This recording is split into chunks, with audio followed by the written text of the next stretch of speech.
ngoài thì chúng tôi cũng đang định hướng là tiếp tục khuyến khích thu hút FDI một cách chọn lọc và tập trung vào những cái lĩnh vực mang tính chiến lược mà chúng tôi quan tâm, như là các cái chuyển đổi số, chuyển đổi xanh, những cái công nghệ cao, rồi năng lượng tái tạo, rồi AI bán dẫn, năng lượng mới, hydrogen, logistics hay tài chính xanh, vân vân. Những cái lĩnh vực mới mà chúng tôi đang hết sức quan tâm và khuyến khích cái đầu tư, thu hút đầu tư trong các cái lĩnh vực này. In terms of a cooperation with the foreign direct investment sector, Vietnam is focusing on attracting FDI in a selective manner, focusing on strategic industries that we are highly focusing on, including digital transformation, green transition, high technology, biotechnology, new materials, semiconductor, AI, renewable energy, new energy such as hydrogen, logistics, or green finance. Ngay trong năm 2025 này thì chúng tôi cũng thực hiện cắt giảm các cái thời gian để thực hiện các thủ tục hành chính ít nhất là khoảng 30%.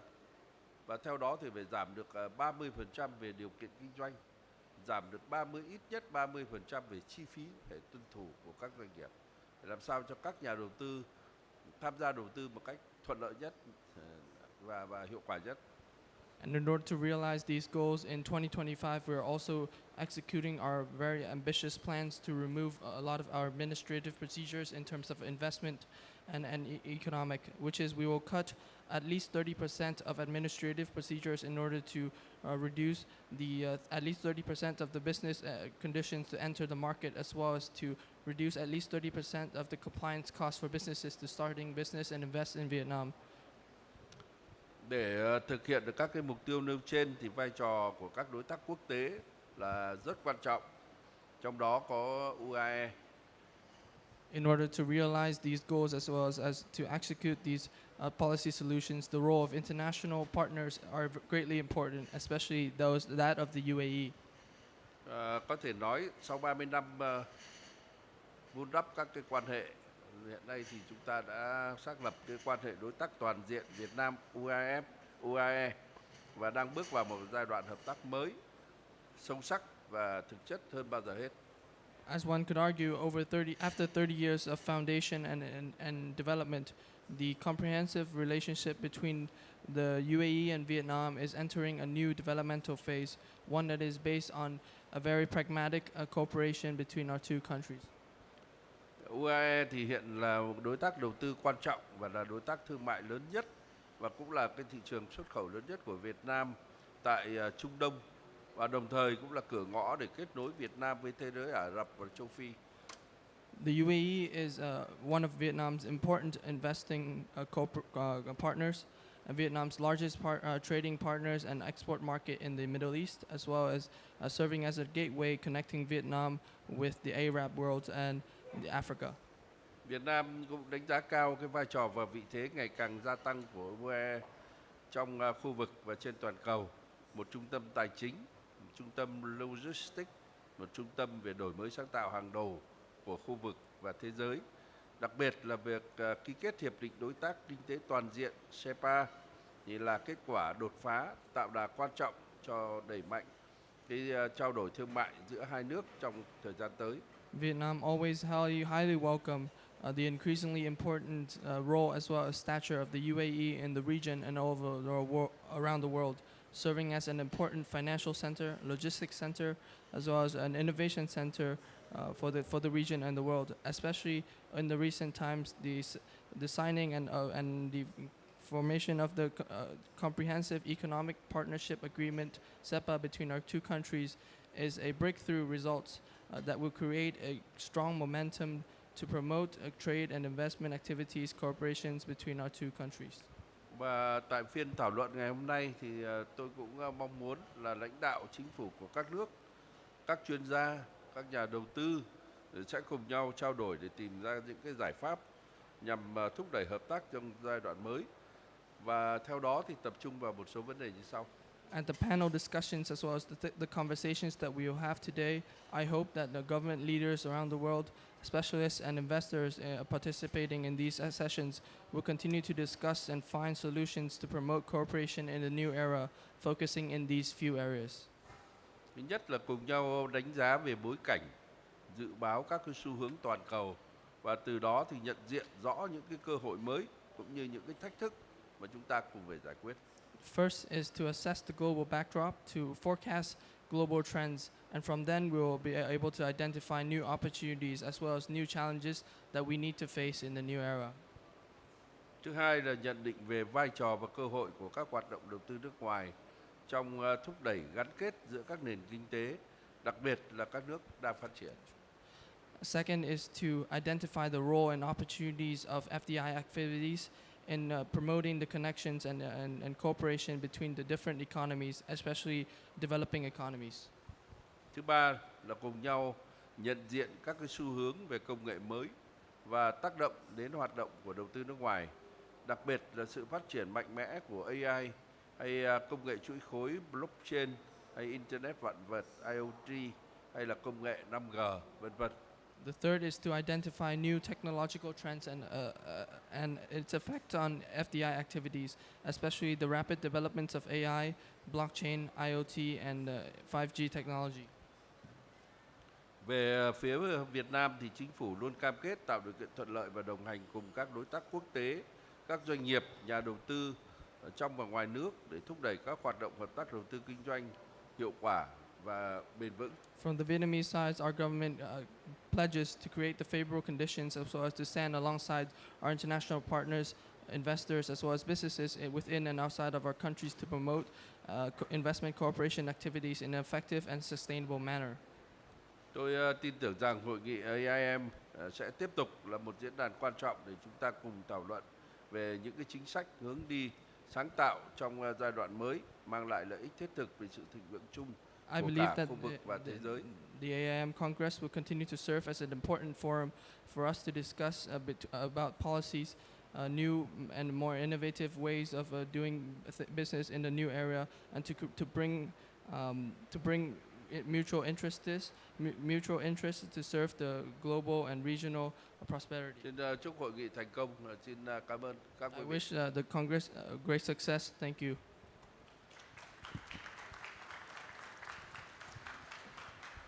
Thank you, Your Excellency, for such an insightful AIM talk.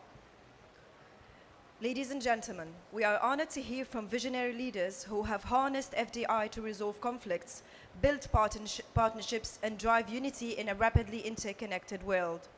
Their experiences will inspire us to think of FDI not just as an investment strategy, but as a force for peace and progress.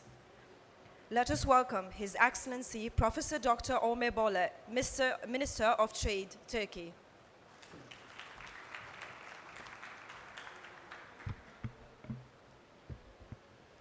Good afternoon, everybody. Honorable Deputy Prime Minister and honorable ministers and distinguished representatives from the many countries of the world. It's an honor for me to be invited to this leading investment platform, Abu Dhabi Investment Meeting Congress, and to address such a distinguished audience today, this afternoon.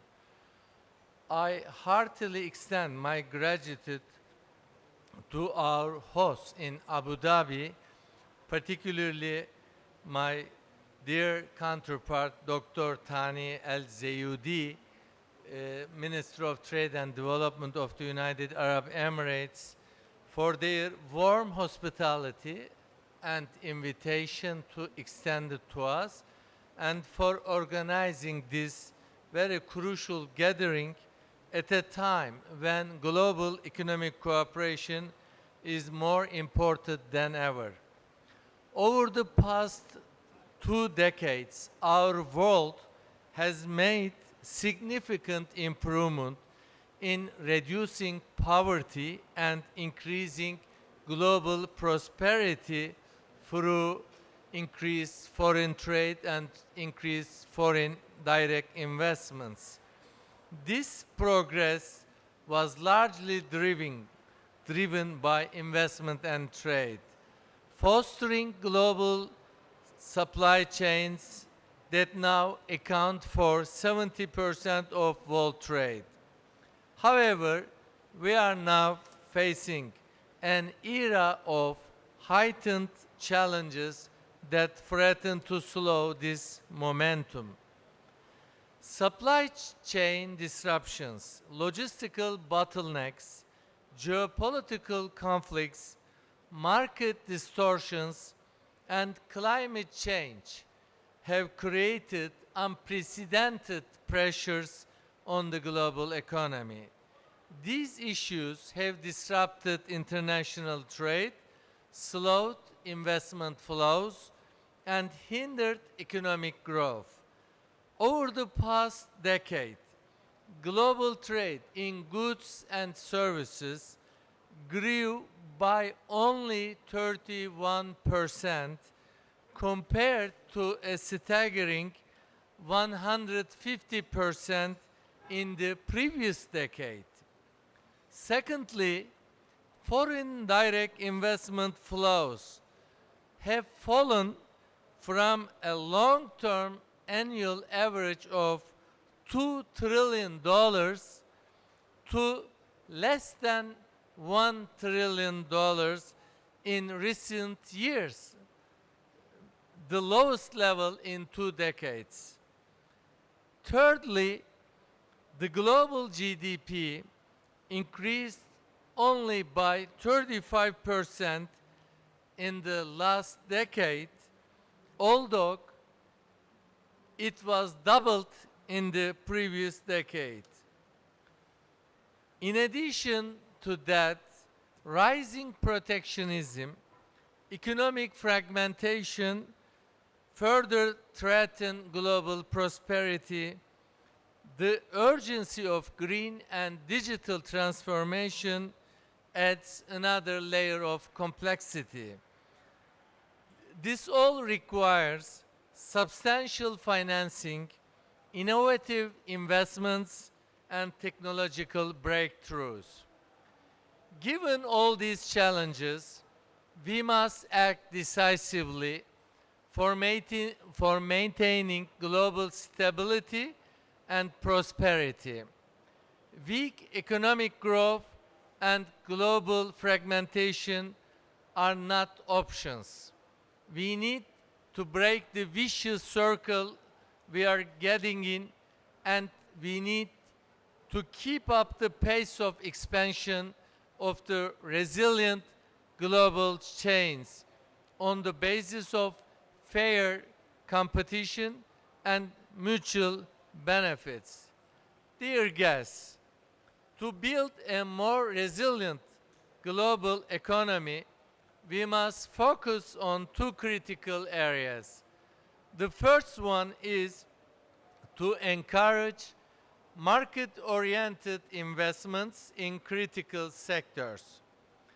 Investment is the key driver of sustainable economic expansion. By fostering global partnerships and reducing regulatory barriers, we can ensure a more balanced distribution of economic opportunities. A more integrated global economy will enhance supply chain resilience and mitigate regional dependencies. For this purpose, more international cooperation and economic integration are needed for further reducing unnecessary regulatory barriers and facilitating doing business. Secondly, strengthening open, transparent, and competitive markets for providing predictable business environment and boosting investments.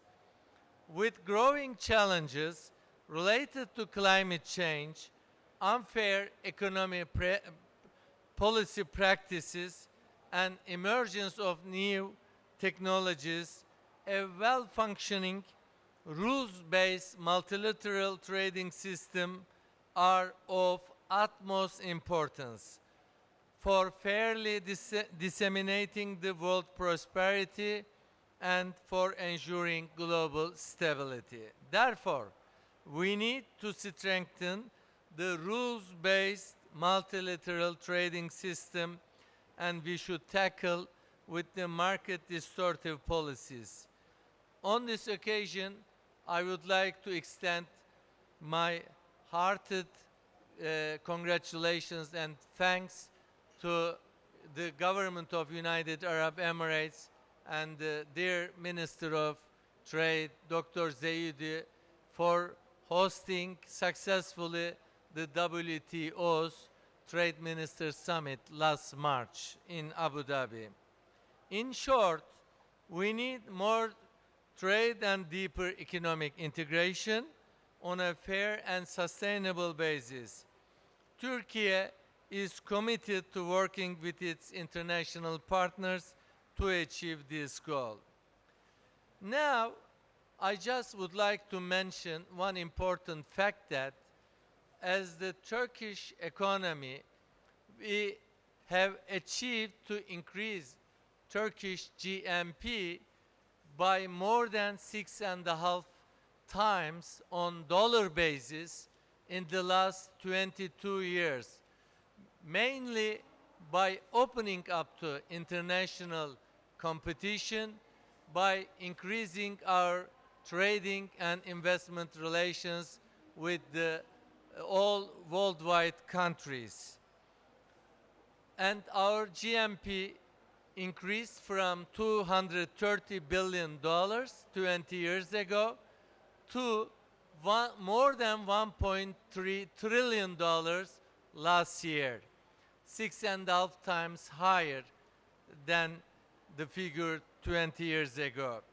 Also, we increased our goods trade and services international trade by more than 7.5 times, from $50 billion annually 22 years ago up to $377 billion last year in both goods and services foreign trade. Lastly, on foreign direct investments, we had only $14 billion in Turkish history until 22 years ago, with only 5,000 foreign listed companies as investors in Turkey. We have totally increased foreign direct investment inflows to up to $275 billion in the last 22 years, with 586,000 foreign companies. Foreign direct investments account for 30% of Turkish exports of both goods and services foreign trade, and they contribute 1.2 million employees to our total employment figure. Also, I would like to mention a very successful model for international cooperation by Turkey and the United Arab Emirates as a model for economic cooperation. The United Arab Emirates, as a global trading and investment hub, understands the power of economic collaboration when it comes to investment and development. The annual investment meeting Congress serves as a testament to the Emirates' dedication to fostering international partnerships and investment-driven growth. We witness significant advance to Abu Dhabi Investment Meeting Congress on this first day. No doubt, the prominent attendees will discuss and develop innovative solutions for the current and future global challenges towards a more sustainable and fair global economy. I would like to remind you that Turkish United Arab Emirates reciprocal trade increased by more than 15 times in the last 20 years by contributing to both countries' economic growth and international trade. And by United Arab Emirates accounts, our bilateral trade accounts for $40 billion a year at the end of last year. And we signed comprehensive economic partnership agreement 2 years ago, and it is in force after ratification procedures were completed by the two governments 1.5 years ago. And this CEPA agreement covers both goods trade, services trade, and mutual investments between the two countries. And both governments paved the way for the private sector companies to take advantage of all these opportunities opened between the two countries. So in tourism, in contracting sector, in services sector, in manufacturing sector, in energy field, both countries do cooperate very strongly. Also, on mutual investments, we welcome $6 billion of investments, foreign direct investments by more than 600 Emirates companies in Turkey, and about 100 Turkish companies who have invested $2.5 billion into United Emirates market are very happy, glad to be invested in the United Arab Emirates. So both countries are strategic partners politically, economically, in trading, in services, and in investments. As we navigate the complexities of today's economic landscape, one thing is clear: collaboration is the only path forward. The world's challenges, from high inflation to energy crisis to supply chain disruptions, can only be tackled through strategic partnerships and collective action. I invite all the stakeholders here today to explore new avenues for cooperation, not only between Turkey and the United Arab Emirates, but also with other worldwide countries. Let's work together to build a more resilient, inclusive, and prosperous global economy. On this occasion, I extend my heartfelt appreciation and congratulations to my Emirati counterparts, Mr. Zeyudi, the Minister of Trade and Development, once more for the kind invitation to AIM Congress, and I express my gratitude for the hospitality shown to myself and my delegation of government and private sector here in Abu Dhabi. I wish AIM 2025 Congress all the success on this 3-day intensive work schedule and fruitful engagements among the participants. Thank you very much. Thank you, Your Excellency. Ladies and gentlemen, as we delve deeper into today's agenda, let us embark on this journey together with purpose and curiosity. It is my honor to introduce a session that beautifully encapsulates the essence of FDI's transformative power. In our opening, we spoke about FDI not just as a driver of economic growth, but as a force that transcends boundaries, fosters collaboration, and paves the way for a brighter and more interconnected future. This session, titled The Art of Diplomacy, FDI as a Catalyst for Global Unity, takes us to the heart of that vision. It reminds us that investment is not just about capital flows and market strategies, it is about creating bridges between nations, fosters collaboration and cultural understanding. By transcending borders, it strengthens international relations and serves as a powerful tool for global harmony. Ladies and gentlemen, let us welcome Mr. Ismail Irsahin, Executive and CEO of WIPA. Thank you so much.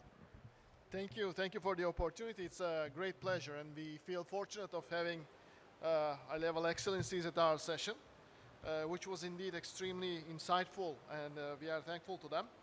But of course, it made my life much harder now, because I was concerned whether will I be able to moderate the session while having such strong line of speakers, and I have 40 minutes only. I see I have now 5 minutes. So I should apologize from my speakers for this delay, which was unforeseen, of course. I will do my best to make it as fast as possible. I don't want to let my speakers to wait longer. I would like to first of all welcome you on behalf of my organization, World Organization of Investment Promotion Agencies.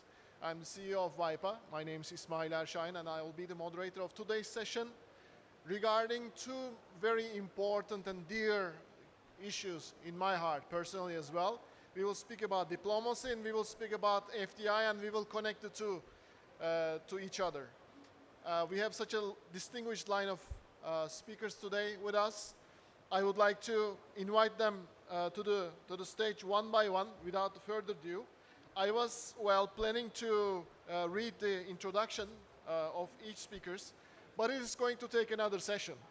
Therefore, I will be very brief and quick. First, allow me to start with His Excellency Ömer Aliyev Kubanishbek, the Secretary General of Organization of Turkish States. While you are stepping into the stage, Excellency, I will quickly give you the introduction to our audience as well. As you wish, Excellency, maybe.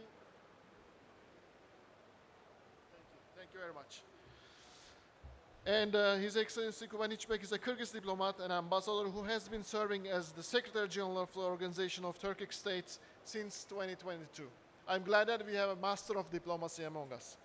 So, second of all, I would like to invite His Excellency Sergei Cheremin, Moscow Government Minister. Excellency, please welcome to the stage. Head of the Department for External Economic and International Relations of Moscow. Mr. Cheremin is Minister of the Moscow City Government, Head of the Moscow City Foreign Economic and International Relations Department since 2010. Excellency, welcome again. Third of all, I would like to invite His Excellency Belkacem Khalifa to the stage, please.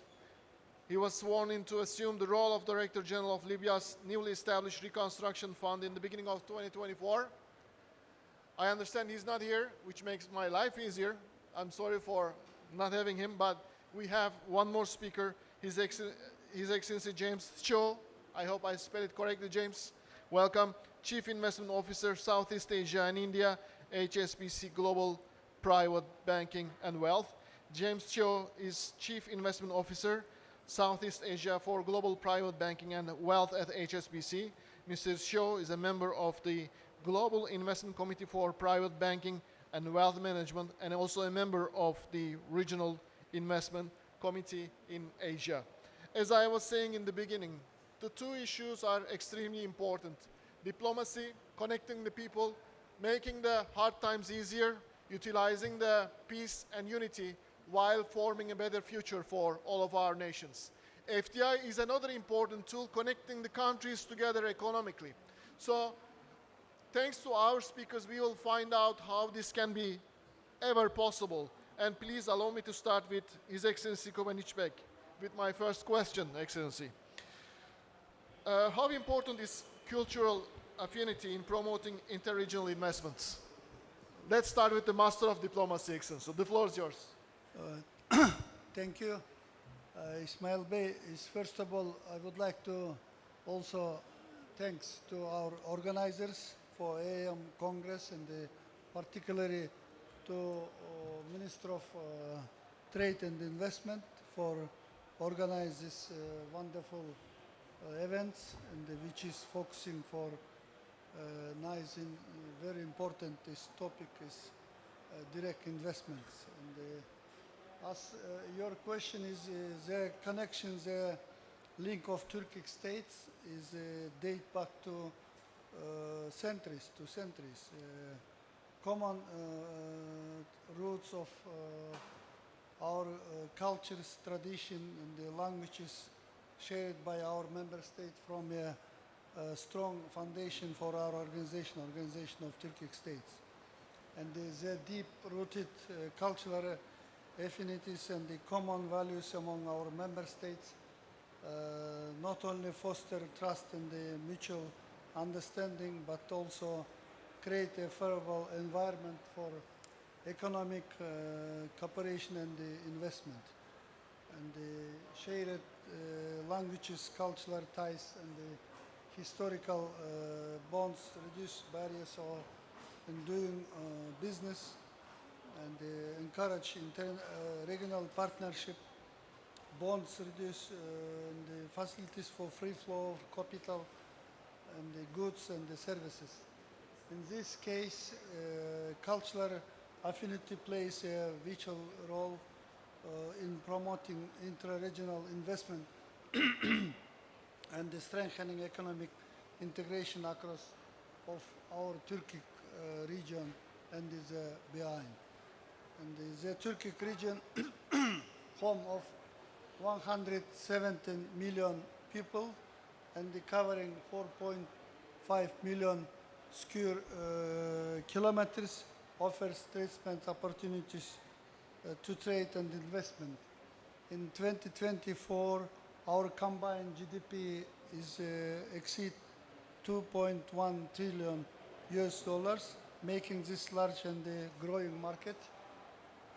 According to the result of 2024, OTS countries estimate trade turnover was 1.1 trillion US dollars. And the Turkic states collectively from third largest energy provider and they're offering additional strategic advantage. And the Turkic country's energy reserve with power and natural gas reserving 199 trillion cubic meters, and the province oil reserve of 38.2 billion barrels, and the powering coal reserve 42 billion. So tons under their strategic and the global energy landscape. So I take this as a yes. It helps a lot, the global affinity. So what I would like to also mention is that usually during these kind of sessions, once the minister is leaving the room, the most of the audience are also leaving. But I understand we have good people here speaking, good audience and good speakers, and our audience is also quite much interested listening more from you. And obviously, Excellency, thank you again for participating. Maybe I would like to continue with you, His Excellency Chairman. And with what ways your location, Moscow, utilized FDI as to foster international partnerships and maybe global unity? Have you ever encountered such experience? We would love to hear from you. First of all, I would like to express our sincere gratitude to the organizers of this wonderful conference. For us, it's a unique, neutral platform to discuss different initiatives and innovative opportunities, especially in fintech and FDI. And I would like to stress that 5 years ago, Financial Times ranked Moscow the first place in Eastern Europe for its investment attractiveness. That was a really very high award, especially by Financial Times, and it shows that Moscow is really highly appreciated as one of the global centers for attracting investments, because it's also the entrance to the huge market, like Eurasian market, with more than 200 million population. Moscow itself is a huge consumption market with a population nearly 15 million people, plus suburbs. It corresponds to agglomeration of the 20 million people. And this gives opportunity to foreign direct investments to be very productive. And if you take, for example, statistics, nowadays we have approximately 250 billion of dollars of accumulated foreign direct investments in the city.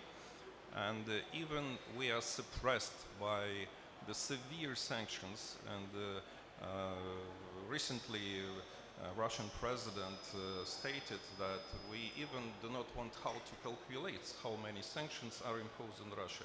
More than 28,000 sanctions. Nobody in the history had such a pressure. And even at that time, Moscow has very stable economy, diversified income.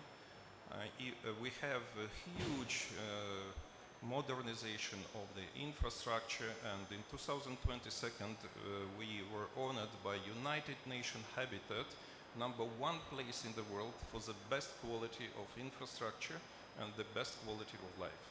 That also attracts people, attracts companies, and all these rumors that foreign business exited from Moscow and from Russia, that is nearly pure nonsense. And if you take, for example, American companies, maybe 20-25% exited. If you take German companies, 20%. Italians, maybe 10%. They all try to respond to the pressure from their own government, restructuring just the ownership.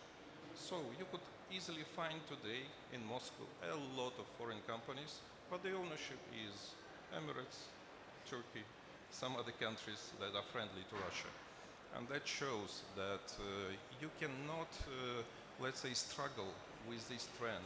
If the region is attractive, there will be foreign direct investments. And we as a city government, we provide strong incentives to companies who especially would like to put their money into the startups, into the high technology, into microelectronics, into production of consumer goods, into the hospitality industry, in innovative technology. And we create one of the unique technopark environment. By the way, we are second in the world if you take the number of technoparks and special economic zones. Besides, Moscow government provides tax exemptions.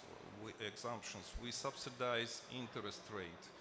We are promoting not only local companies, but we have the same attitude to the foreign companies. And that creates a friendly environment, openness, tolerance.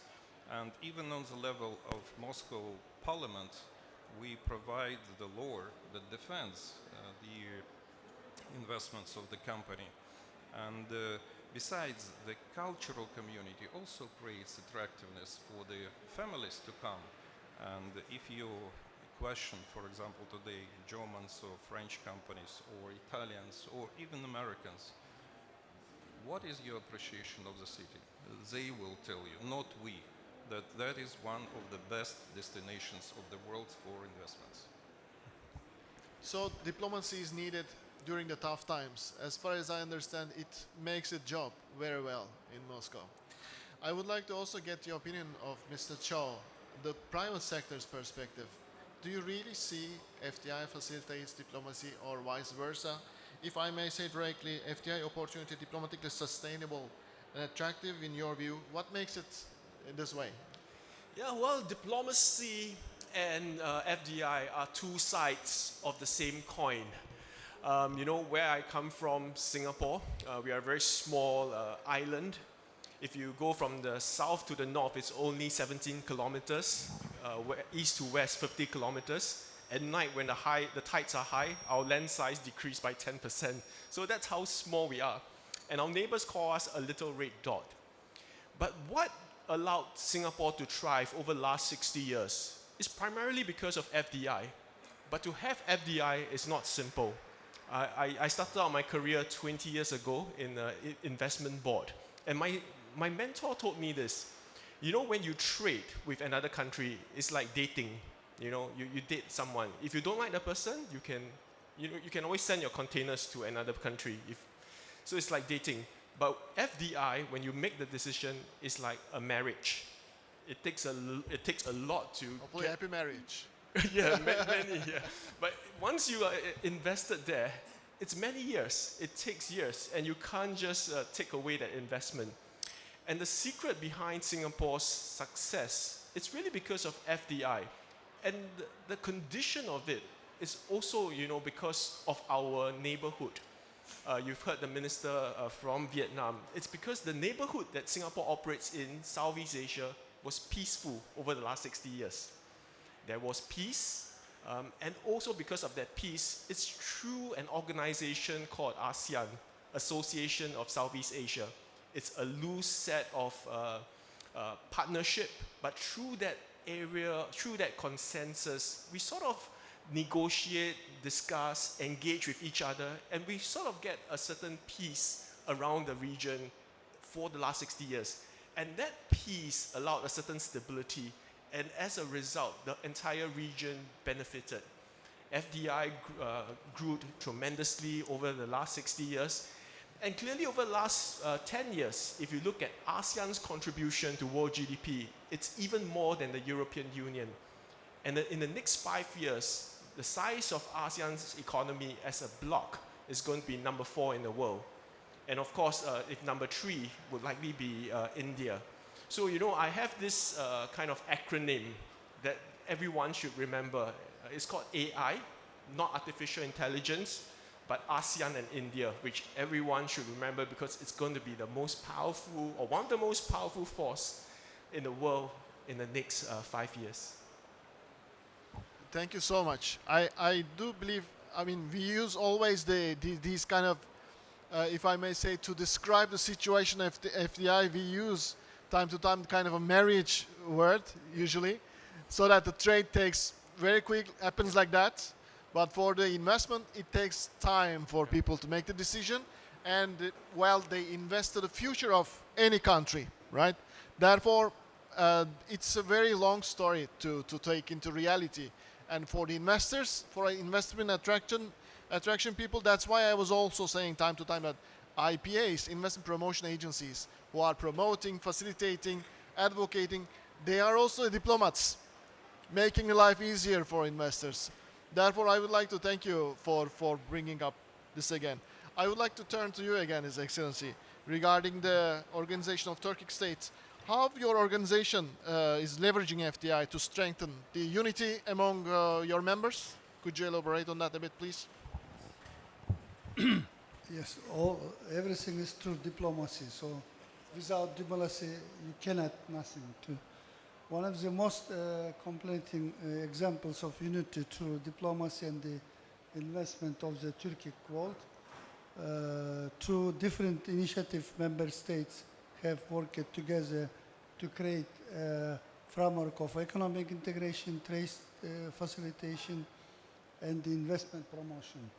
So we have established a ministerial cooperation platform in the field of economy and the investment, agriculture, energy, transport, customs, and the other sectors related for economic collaboration.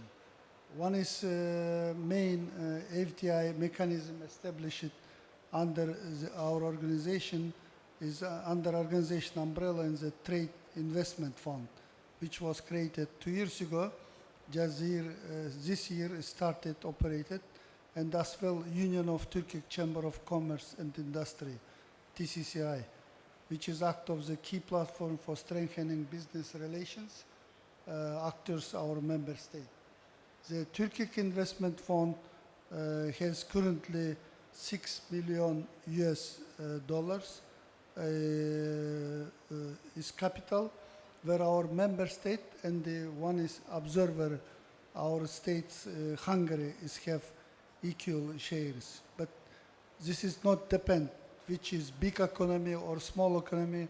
All member states share one equally $100. So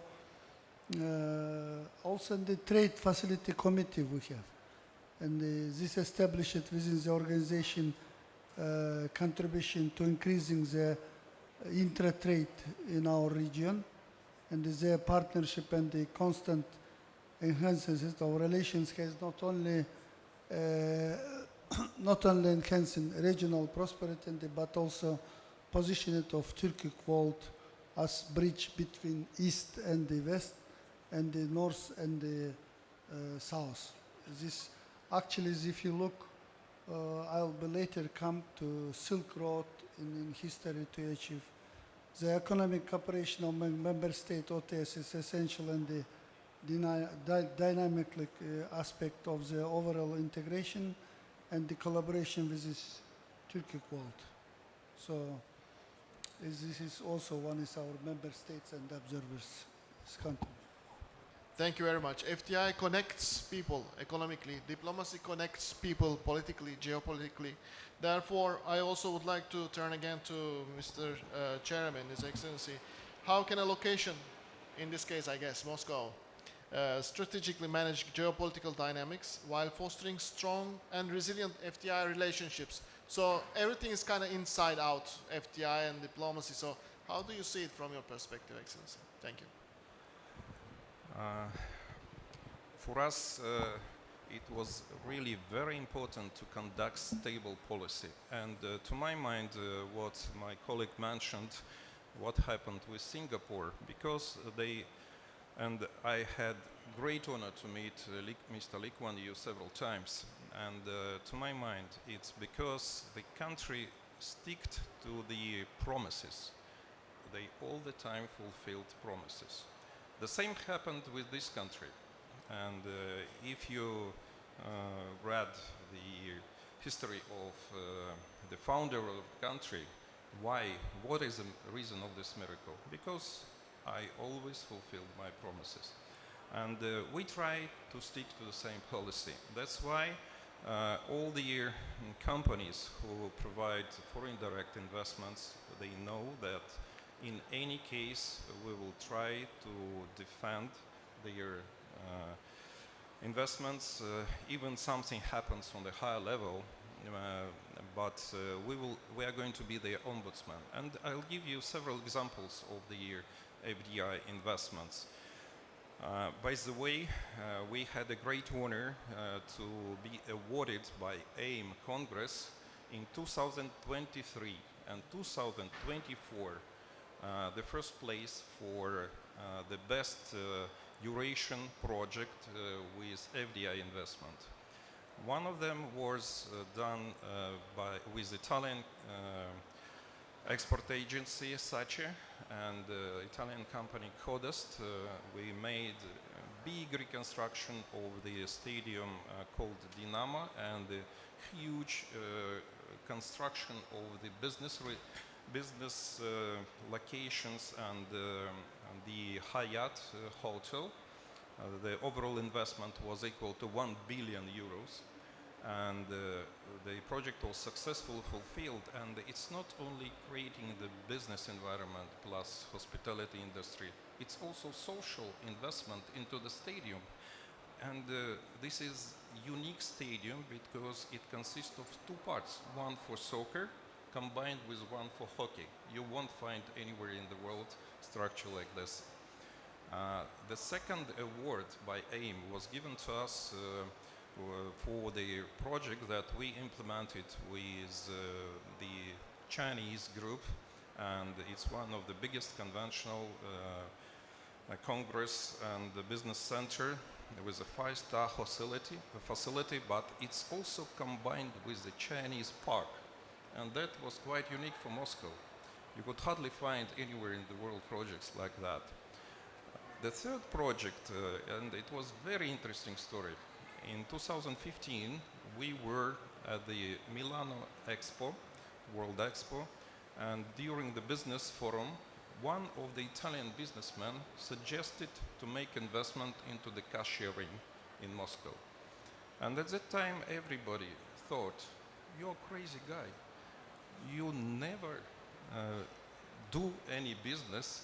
All your cars are going to be stolen or disassembled for spare parts and they will disappear. Now, Moscow is #1 in the world in car sharing.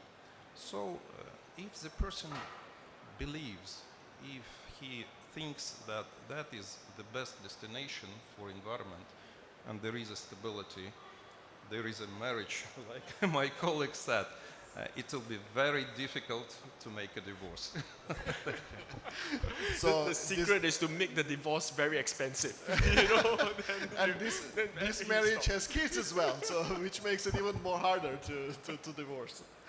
We never hope that this is not going to be the case. In any case, well, we do understand that the trust is also extremely important. Investor confidence while stepping in any country is also crucial for the new investors to step into the country.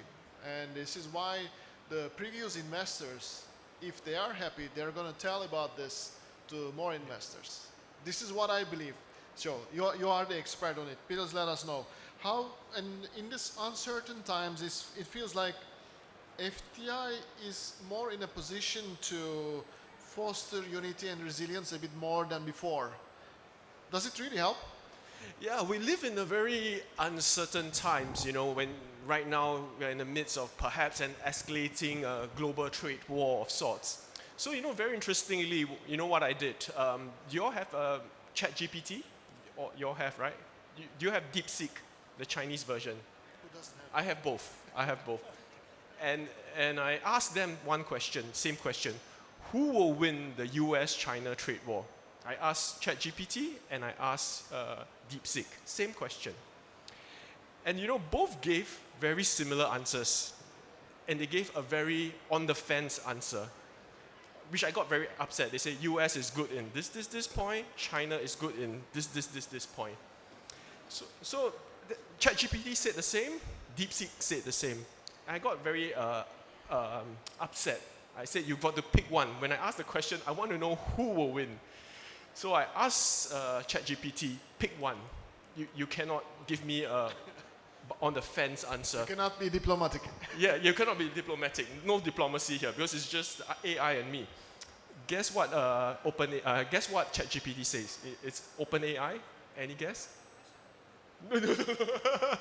No. ChatGPT said US. US will win. He said if you force me, I will say it's US because US is strong in this. So okay, because you know ChatGPT is OpenAI, so it's an American model. Guess what DeepSeek said? DeepSeek's a China model. Any? China? No, it didn't say China. It said server is busy. It's true, it's a cheaper model. It cannot handle so many response. But maybe it's actually a very smart model for questions that it can't answer or it doesn't want to answer. It says server is busy. That's diplomacy. That's diplomacy, certainly. AI learns the diplomacy as well, though. Amazing. So, yeah, well, so it is, can we say like that? So AI is being owned by these countries as well. So if you have your AI, you can somehow tweak the diplomacy accordingly, and which is going to be more beneficial for you, or change them. Well, I know that we are just going apart from what we are speaking, but it has something to do from what. I think the very important point I want to bring by telling the story, it's really about inclusion. Because to make the world safer, you have to include communities, societies, countries. Once you start excluding societies, communities, and countries, that's where you get all these geopolitical tension. AI has the potential to exclude because they can't enjoy that prosperity if you don't know how to use the AI, for example. And I think that's really the crux of everything. And that's what FDI is about. It's about a marriage, bringing together, you know, societies, countries that perhaps might be excluded from the whole growth of the world economy. So I think this is a very important lesson. And in some ways, ASEAN managed to do that, to just include. There's no one leader that enforces something. We just encourage people to have a conversation. We agree to disagree, and we have our differences. I can never make you me. You can never make me you. We agree to be this different, and yet we have a good relationship. So it will help inclusivity, hopefully, as well with the FDI. I was supposed to participate in another session now as a speaker, regarding the digitalization. And while searching for that, I saw that the submarinal, let's say, infrastructure and terrestrial infrastructure is lacking so much in Africa that more than 80% of African internet traffic will have to go through Europe. And total African traffic is somehow managed by only 5 countries. So how are we going to be able to bring AI, how are we going to bring technology, digitalization in this part of worlds? We are speaking about inclusiveness. So I know it's not much relevant with our topic, but we will have a lot of talk about it afterwards, hopefully, James. Thank you so much. So let's come to the projects, Excellency. What projects do you have among the member countries that you've been initiating? Could you just please let us know? Yeah. As previously mentioned, project and the initiatives, our member states have many bilateral agreements. Our investment promotion and the advances of double taxation, and we stimulate the FDI flow to our countries. But this is bilaterally. But additionally, member states have also just recently established, for example, Council of Central Banks is also very important, and also Turkey Green Finance Council is also enhancing financial cooperation and supporting for green finance and the sustainable investment in our region. And the Turkey Growth also positioned investment in the energy infrastructures and the transportation and the creating foundation of sustainable growth.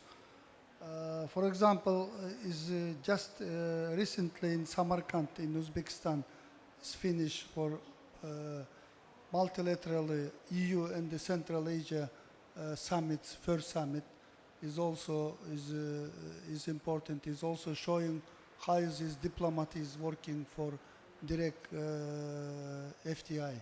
And the European Union now is announced about 12 billion. And the last year, if you remember, for middle corridor, it was announced about 10 billion US dollar. But again, this is middle corridor is really now is shorter.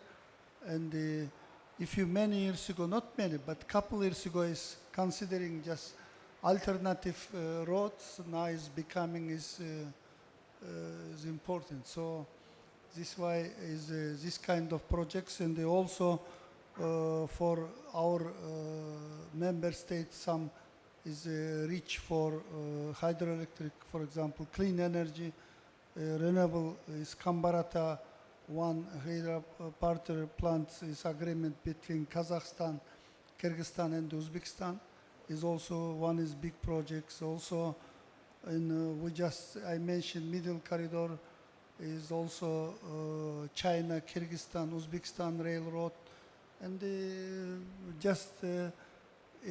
during COP29 is also framework of this Azerbaijan and Kazakhstan and Uzbekistan signed for energy project, and we can many list this kind of many projects. So.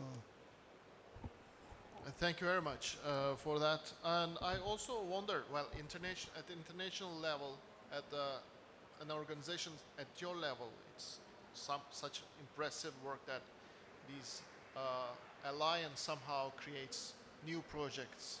But I also wonder how can it be reflecting to the cities, Excellency, Chairman. We spoke about the trust as well in the previous question, but how do you see that cultural diplomacy helping to build up this trust? Because it's kind of a sensitive matter as well. This cultural diplomacy, is it really helpful to build that trust that we were mentioning which is essential to attract FDI, isn't it? We try to pursue the philosophy of city-to-city diplomacy. Even such, let's say, challenging events are happening in the world, and who can imagine even just a few months ago the horrible scenario of the Hollywood thriller that US will attack with taxes European Union and the other countries. Or who'd imagine that the president of France will ask his companies, please do not invest in US. Nobody, it's a thriller. And it seems to me that big events are happening on this level. But city-to-city diplomacy allows you to promote your city, because we are all responsible for millions of people, and we have to take care about their safety, responsibility, their, let's say, opportunity to have best healthcare, best education, best infrastructure. That's why we provide also cultural diplomacy, and we have a lot of days in Moscow, days of economy of Moscow, when we organize business forums, concerts, exhibitions, different master classes, interaction with municipalities. And by the way, last year we had unbelievable days of Moscow in Tashkent. We had them in Astana. We are going to have them this year in autumn in Emirates.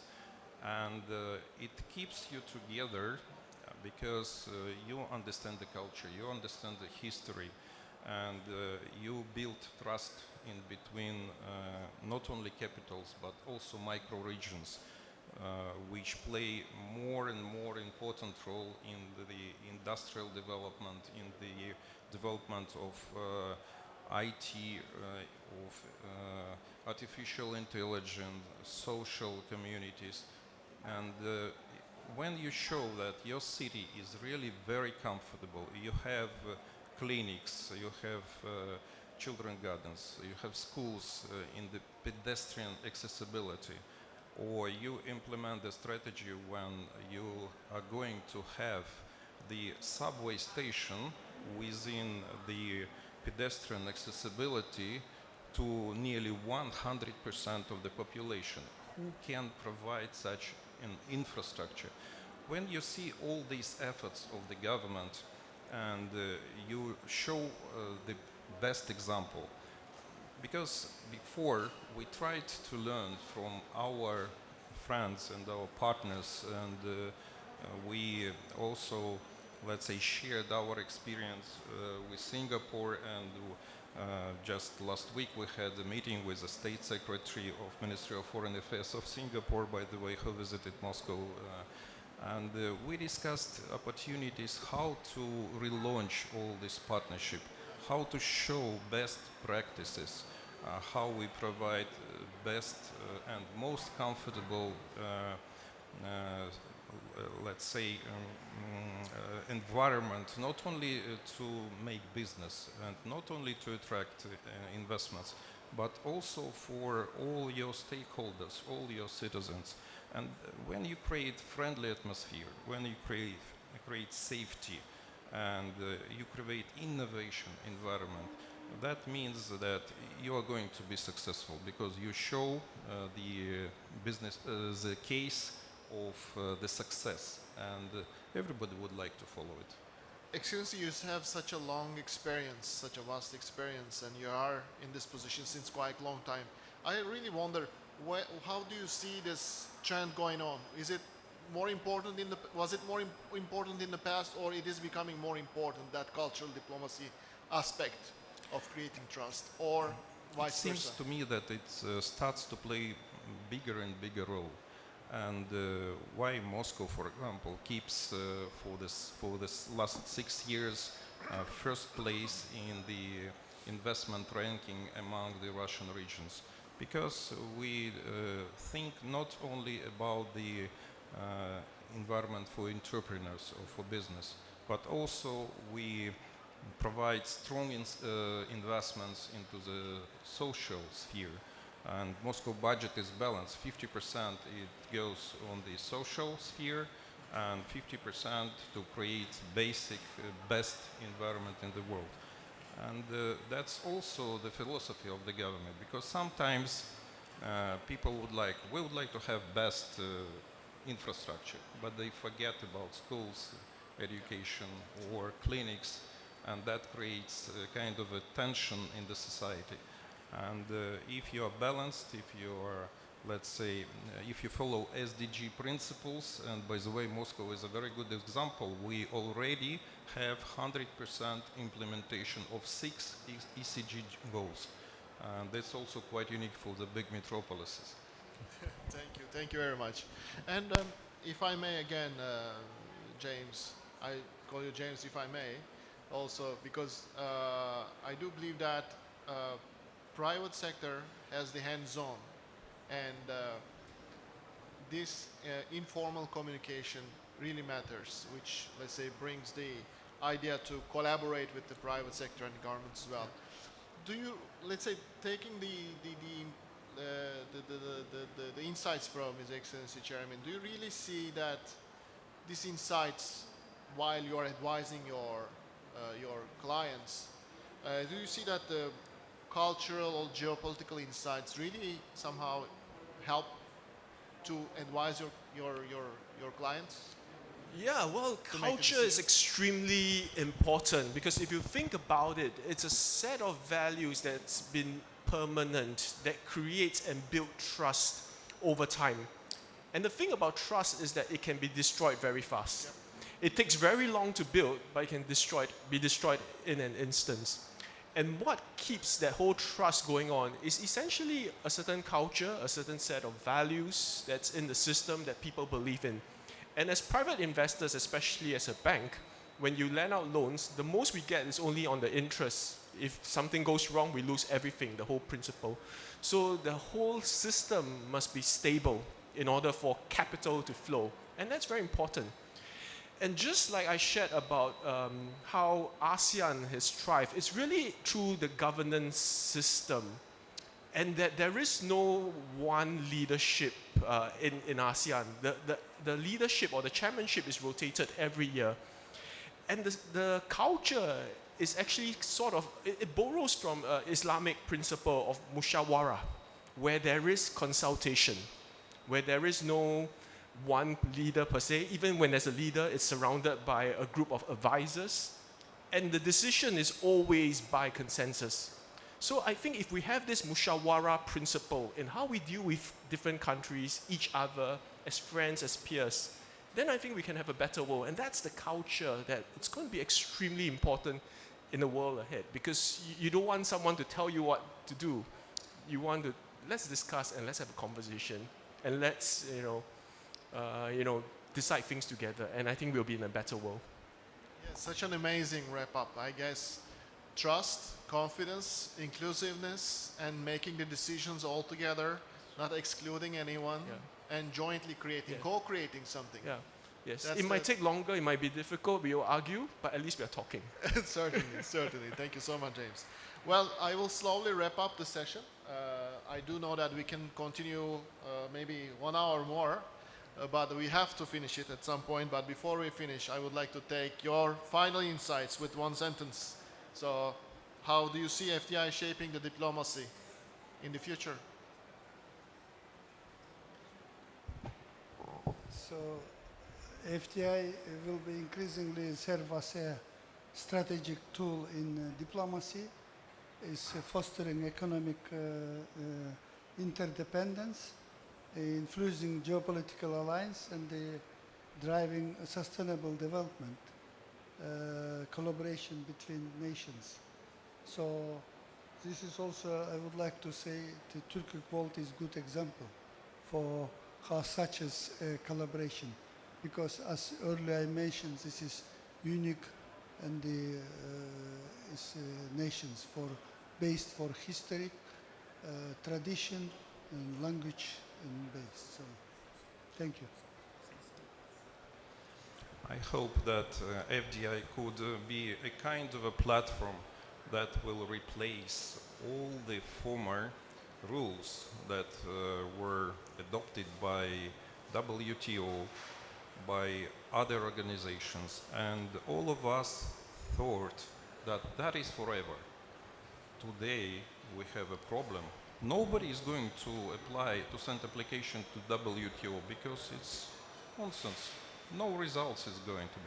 And for me, I think FDI could be a kind of this platform for marriage between countries, between companies, entrepreneurs, even in between international organizations like BRICS countries, like Eurasian Union countries, and like ASEAN countries plus BRICS, like yeah, yeah, and that is the future for FDIs to build this new platform, and not only for industrial partnership or social partnership, cultural partnership, but also for financial partnership, because today we badly need new financial system to facilitate all the international trade, assurance, and transactions, cross-border transactions. That's why we are pushing hard for bilateral trade being paid in local currencies.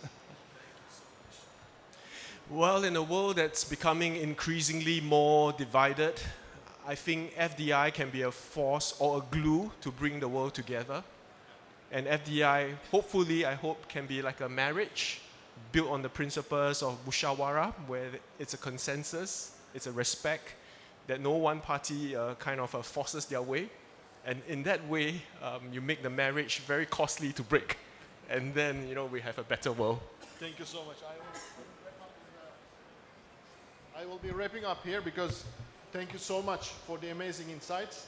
I take all the opportunity to promote my members, investment promotion agencies. Because whenever I see the opportunity, I just go there and say that, okay, IPAs are diplomats, they are engines, they are connectors, whatever. So we do see that FDI is getting more and more important from our distinguished speakers. And institutions that make this happen, important intersection point between the private sector and the public sector are the investment promotion agencies. So let's empower them.